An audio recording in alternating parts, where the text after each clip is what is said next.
Hey, what's going on? It's Joey Myers from the Hitting Performance Lab, and in this video we are going to talk about hitting timing drills for upper level pitchers and hard throwers.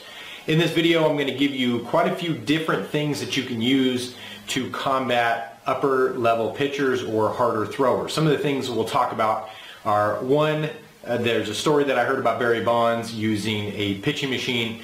We'll talk about that. The 2 and 3 plate drill and using some variants with different bat sizes and ball sizes and shapes.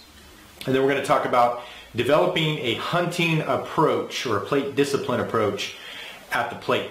So let's first start with a story that I heard on Twitter about Barry Bonds. And say what you want about Barry Bonds, about PED use. He was a pretty good hitter even before that. But he's also very intuitive, some of the stories that I've heard. And I've heard stories from people who own gyms that he worked out at in the Bay Area.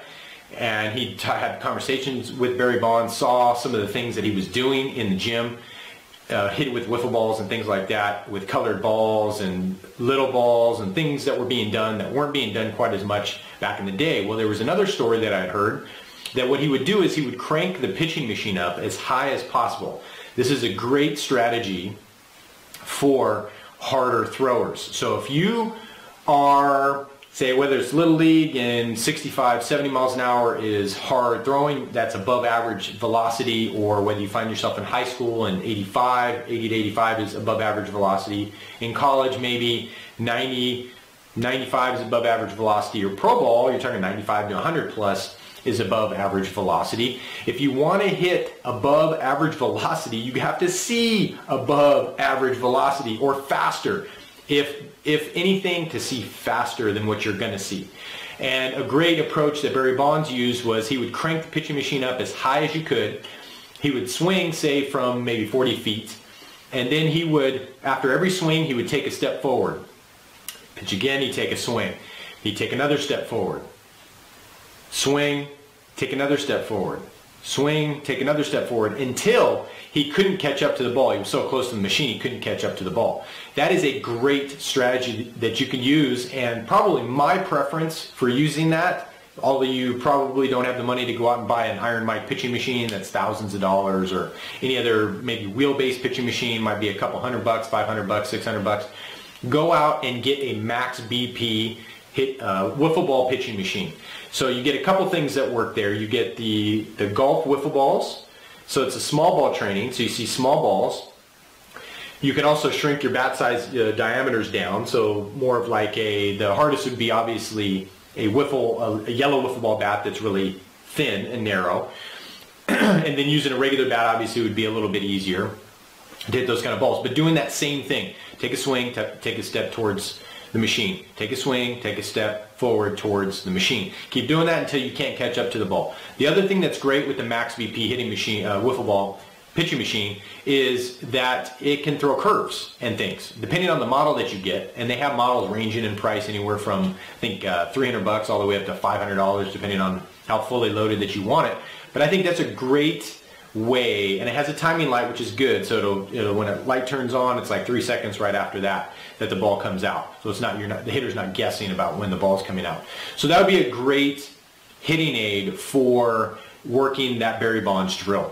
The next thing I wanted to go over is the 2 or 3 plate drill. Now, I've heard a lot of coaches using the 3 plate drill. I typically use the 2 plate drill. It's kind of similar to what Barry Bonds was doing, except we have one plate at, say, 40 feet, and then we have another plate at 30 feet from where the coach is sitting on a bucket or a chair throwing from there. You don't want to be standing full-size, grown adult, throwing, especially to a 7 to 12-year-old, because you're going to be throwing way downhill. So you want to be sitting on a bucket, and just the action of this, when we're talking baseball hitters, is going to be, it's going to help to simulate the plane of the pitch as it is. And if you want to get better with that simulation, you want to use smaller balls, so like golf wiffle balls. That was Perry Husband's idea. So because what happens at 45 feet, if we're talking Little League, or if we're talking 60 foot 6 inches, we're talking the big field, the hitter is seeing that ball so small from that distance that if you use a real baseball, the real size, or a real softball, same size, at a shorter distance, that ball looks like a beach ball to them because it's closer perception-wise. So you want to simulate as close to as possible the plane of the pitch and the size of the ball that hitter is seeing. So that would be aside from the Max BP wiffle ball machine, which I'll put a link to.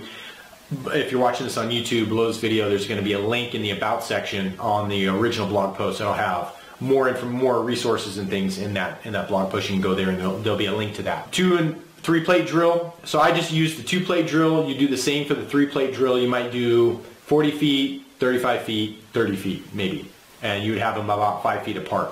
And so what you're going to do is, I have 3 levels for that. The first level is you just keep the hitter at 1 plate for 5 swings, 3 to 5 swings. The reason why we do 3 to 5 swings is because we want 100% swing intensity on those swings. Unless we're working on something new, then we can slow things down a little bit. But if all said and done, we're just taking swings, we want to take 3 to 5 swings at each so we can go 100%. We don't want to do 10, 15, 20 pitch rounds or swing rounds, because then we're training for a marathon and the hitter's only going to be swinging at 70% to 80% swing intensity.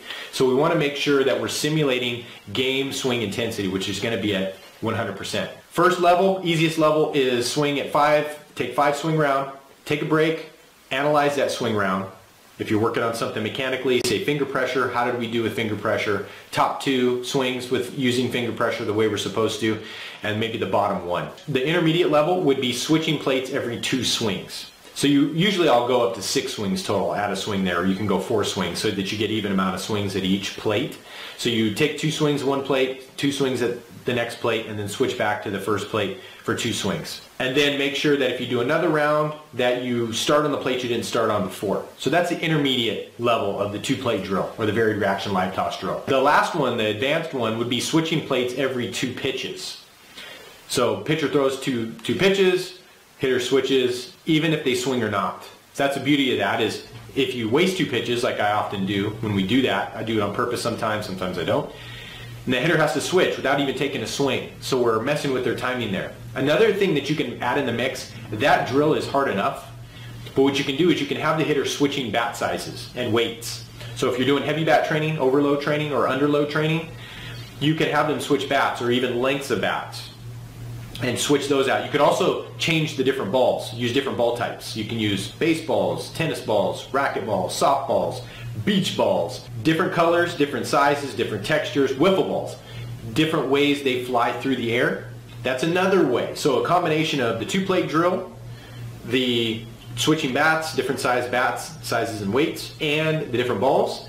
Those 3 are tough, very, very tough and challenging for the hitter, but they come out of it much better when they got to go hit on a field with the same distance they're hitting at, with the same bat and the same ball.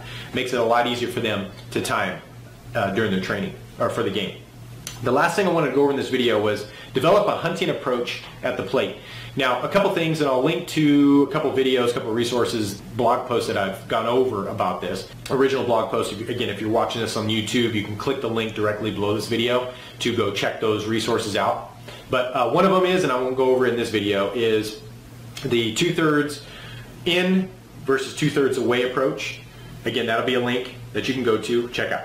Another one that I heard actually recently from one of my college hitters that came back for the summer, he was talking about, his coach would say this or that. So this would be 50%, half of the plate in, or you're looking half the plate away. So that's another kind of explanation of the 2/3 away or 2/3 in approach. The other one that I wanted to talk about, and this is Perry Husband, this is more of timing as a guest stuff. This is more for all these things. So the 2/3 in versus 2/3 away, or half in, half away, and hunting zones, pitching zones, is more for advanced hitters, so college and professional hitters. Most likely in high school, junior high, and little league, and in softball as well, and in all those levels, you're not going to find a pitcher that's going to be really, really good consistently find pitchers that are really, really good about locating pitches.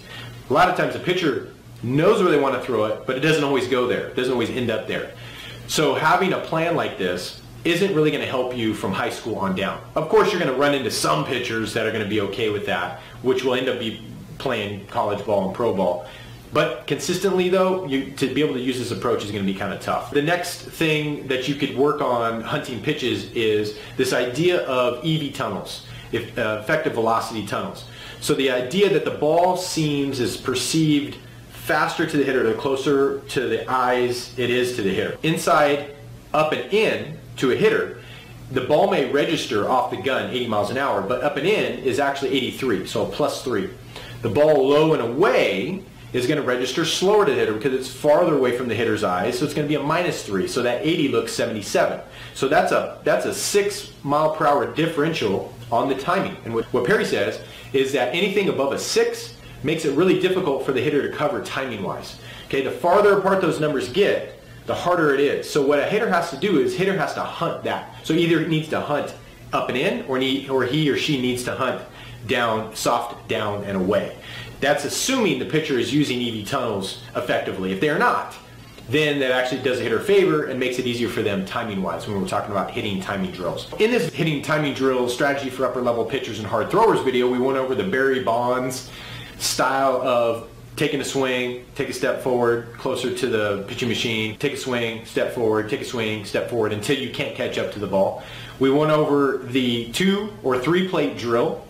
You can also add different size bats and weights bats, different balls, different type balls to help with the timing hitting drills. And then the last thing we just went over was developing a hunting approach at the plate, much more for advanced pitchers. So I hope you learned a lot in this video. Make sure that we're swinging smarter by moving better. And before I let you go, the Hitting Performance Lab wants to know, did you know that you may be losing out on 8 miles/hour of average bat speed because of one commonly taught hitting technique? Have you ever heard the coaching terms, squish the bug, squish out the cigarette butt? Well, we created a free video revealing the results of a scientific study that will show you how we added an average of 8 miles an hour to average bat speed by doing the exact opposite of squishing the bug. Click here now to get the video while it's still free.